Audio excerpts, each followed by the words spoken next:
Agora vamos para o conceito de interferência. É um conceito bem tranquilo, mas cai bastante, então precisa saber, tá? Vamos supor que eu tenho uma corda aqui, ó. Ela está esticada, presa a uma parede. Vou pegar minha mãozinha aqui e vou balançar a corda para cima e depois voltar até a posição que eu tô. Ao fazê-lo, o que eu vou gerar? Um pulso. Lembra desse nome? Vou gerar um pulso. Esse pulso vai se propagar até chegar lá do outro lado. Beleza? Aí eu vou lá, depois de um tempo, e faço o mesmo movimento. Eu podia ter copiado de cima, né? Eu gero outro pulso. Só que eu gero esse outro pulso quando esse primeiro já andou um monte.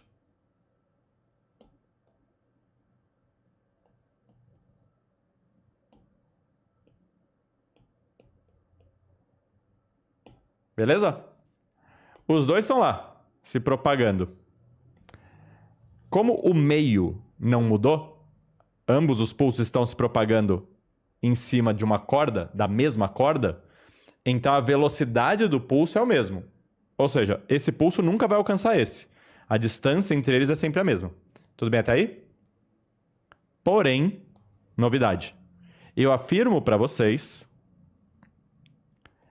que quando o primeiro pulso que eu criei, aquele que está mais na frente, bater na parede, ele vai sofrer reflexão.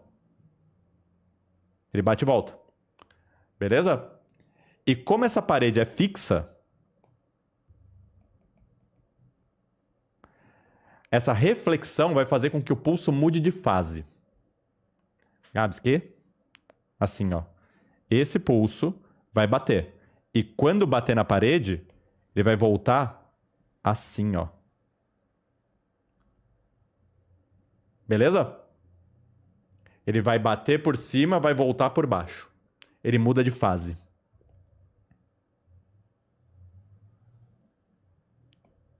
A velocidade de propagação do pulso em módulo vai ser a mesma. Aí esse daqui já está lá na frente, né? Até aí, beleza. Não é isso muito que eu tô querendo estudar agora. Depois a gente fala sobre reflexão e tal. O meu ponto é, concorda que agora esse pulso vai encontrar esse? E quando eles se encontrarem, rola o que a gente chama de interferência. E existem dois tipos de interferência.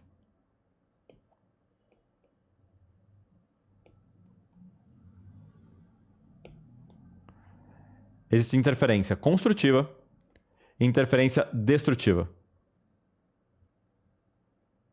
O que é uma interferência construtiva? É quando o aluno para a aula para fazer uma pergunta boa. O que é uma interferência destrutiva? É quando o aluno para a aula para ficar mostrando para os outros alunos que ele manja. Uma interferência construtiva, pessoas, é quando existe o encontro de duas ondas em fase. Vocês entendem o que eu quero dizer com em fase? Ambas em cima ou ambas embaixo. Então vai ser construtiva. Esse caso aqui é uma interferência destrutiva. Uma interferência destrutiva acontece quando as ondas se encontram em oposição de fase. Tudo bem essa frase que eu acabei de falar? Em oposição de fase? Quando elas se encontram em oposição de fase, essa amplitude para cima anula essa amplitude para baixo. E, na verdade, o que a gente de fato vê é uma linha reta. Vou colocar em azul aqui, ó. Elas se destroem. É uma interferência destrutiva. Beleza até aí? Dúvidas? Tá bom. Agora, Olha isso aqui, pessoas. Imagina uma caixa de som. Isso é uma caixa de som vista de cima, tá bom? E aí eu tenho outra caixa de som. Vista de cima. E aqui tem um ouvinte. Bem no meio. Essas duas caixas de som, elas vão emitir som. E o som vai se propagar em todo o meio. As duas caixas são idênticas. E vamos supor que elas emitam som em fase. Ou seja, no instante em que uma emite um pulso para cima, a outra também emite um pulso para cima. Belezura? Elas vão lá e emitem outro pulso. Estou desenhando só as cristas. E a outra vai lá e emite outro pulso também. Beleza. Cansei de desenhar assim. Concorda comigo que o som vai chegar no observador e o som aqui vai chegar no observador também. Certo? Se essas duas distâncias são as mesmas, ou seja, se o observador está bem no meio, bem na mediatriz dessas caixas, essas distâncias são iguais e, portanto, se elas começaram em fase, elas vão chegar no ouvido do ouvinte em fase. Na mesma fase. É isso que eu quero dizer com em fase. Na mesma fase, tá bom? Quando eu falo em fase, eu estou dizendo na mesma fase. Aprende a entender essa forma de falar, porque é assim que vai estar no vestibular, tá bom? Então, elas vão chegar na mesma fase. Porém, olha que loucura. Se o meu observador não estiver exatamente no ponto médio, vamos supor que ele esteja aqui. A distância percorrida pela onda emitida pela caixa de som de baixo é menor do que a distância percorrida pela onda recebida da caixa de som de cima no observador, concorda? E quando isso acontece, pode ser que essa daqui, ó, esteja com uma fase para cima e essa daqui esteja com uma fase para baixo. Dependendo do ponto onde o observador se encontra, pode ser que essas ondas estejam em diferença de fase. Para deixar um pouquinho mais fácil de entender, eu tenho essa caixa aqui, ó. Vamos mudar um pouquinho a ideia, é deixar em uma dimensão só. Essa caixa aqui, ela está emitindo um som, que é uma onda. Tá aqui, ó. Assim. Depois assim. Depois assim. Depois assim. E assim vai. Imagina que eu pegue outra caixa dessa igualzinha e coloque em cima, ó, sobrepondo. Não vou deixar assim. Concorda que uma caixa amplifica a outra? Porque quando eu pego um ponto que está na crista de uma, também está na crista do outro. Aí amplia. Quando eu pego um ponto que está no vale de um, ele também está no vale do outro. Aí amplia para baixo. Beleza? Porém, imagina que eu pego essa caixa aqui e coloco defasada assim, ó. Tá vendo isso? Deixa eu colocar de outra cor, ó. Colocar azul. Eu coloco uma caixa de som atrás da outra. É meio burro colocar uma caixa de som atrás da outra, mas vamos supor que eu coloquei. Tá bom? Não manjo dos bagulho, coloquei uma atrás da outra. Meu, uma tá anulando a outra. É mais ou menos como funciona aqueles fones de ouvido com cancelamento de ruído. Manja? O que eles fazem? Eles emitem som.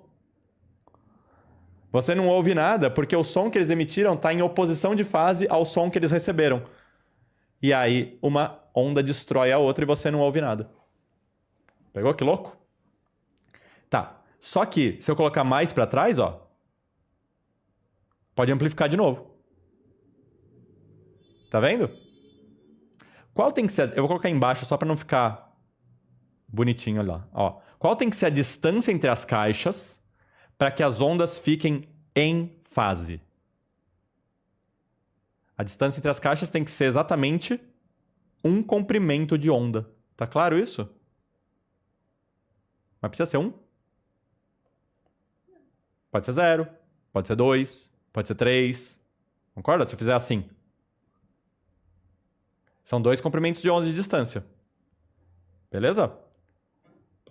Se tá em fase, então a distância tem que ser N, eu vou colocar N ao invés de K, comprimentos de onda. Não precisa decorar isso, tá? Decorar essa formulinha. Entende o conceito. Se a distância for de um comprimento de onda, tá em fase. 2 comprimentos de onda, tá em fase. Esse N tem que ser um número inteiro. Alguém saberia me dizer, pode abrir o microfone e falar, pode escrever aí no chat também. Qual tem que ser a distância para que uma onda cancele a outra? Qual tem que ser a distância para que as ondas estejam em oposição de fase? Meio o quê? Meio lambda. Meio lambda. Por exemplo, aqui está em oposição de fase, ó. Quando eu estou na crista aqui, estou no vale aqui. Quando eu estou no vale aqui, eu estou na crista aqui. Beleza? Então, em oposição de fase, essa distância tem que ser um número inteiro de meio lambdas. Por exemplo, aqui, ó, a distância dessa caixa até essa, vamos colocar na frente, ó, a distância dessa caixa até essa é exatamente meio lambda. Lembra que um lambda é uma crista completa mais um vale completo, né? Então, ó, essa distância é exatamente meio lambda. Mas poderia ser assim, ó. Tá vendo? Quando aqui tá para cima, aqui tá para baixo. E agora a distância é 1, 2, 3 metades de lambda. Tá enxergando isso? Beleza. Então eu tenho que dizer agora que em oposição de fase, o D é N vezes lambda sobre 2, só que esse N não só tem que ser inteiro. Esse N tem que ser ímpar. Belezura? Mas não precisa decorar essa formulinha, é só entender esse conceito, beleza? Na maioria das vezes, o enunciado ou o exercício vai querer que seja lambda sobre 2. Foda-se esse N. Ou lambda, foda-se esse N. Tudo bem? Essa ideia de construtiva e destrutiva? Só para ter certeza de que vocês imaginam a coisa certa, vamos lá. Vamos supor que nós dois estamos segurando uma corda agora. Aqui está a minha mão. Aqui está a sua mão. Ao mesmo tempo, a gente faz um movimento de subida e descida. Só que você é mais forte que eu. Você faz um movimento de subida e descida maior. Eu vou gerar um pulsinho. Você vai gerar um pulsão. Ambos para cima. Beleza? Então a gente gerou pulsos em fase. Tá claro isso? Só que o meu pulso está viajando para a direita e o seu pulso está viajando para a esquerda. Uma hora, nossos pulsos vão se encontrar. E quando eles se encontrarem, eu vou fazer o seu pulso de azul, tá? Só para ficar claro. Quando eles se encontrarem, eles estão em fase. E como eles estão em fase, o que vai acontecer visualmente? Aqui está sua mão, aqui está minha mão. O que vai acontecer visualmente é que vai surgir um pulso ainda maior. Vai somar as amplitudes. Beleza? Essa é a ideia. E eu falei para vocês, a gente não vai usar isso hoje, tá? Que a energia transmitida pela onda está relacionada à amplitude de onda, que é isso aqui, esse tamanho. Então, o que está acontecendo é que as duas energias estão se juntando. Tudo bem? Isso significa que, se isso for uma onda sonora, por exemplo, se a orelha estiver aqui, você vai ouvir mais alto. Quando eu digo mais alto aqui, eu não devia ter usado essa palavra, tá? Alto, em física, significa agudo. Você vai ouvir num volume maior. Beleza? Porque o volume está relacionado com a potência está relacionada com a energia está relacionada com a amplitude de onda. Tudo bem tudo isso? Ah, Gabs, dá para um pulso destruir o outro, só que sem destruir? Dá. Se aqui, por exemplo, ó, esse cara tivesse um tamanho e esse tivesse outro tamanho, o resultante seria um negócio assim para baixo. O de cima ia diminuir o de baixo, beleza? Eu ia fazer uma subtração.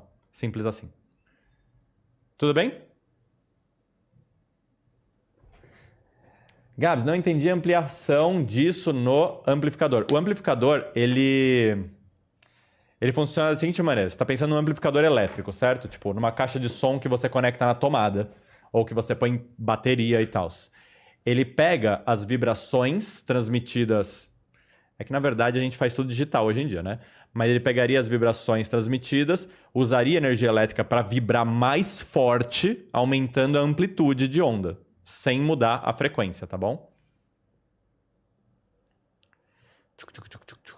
Beleza?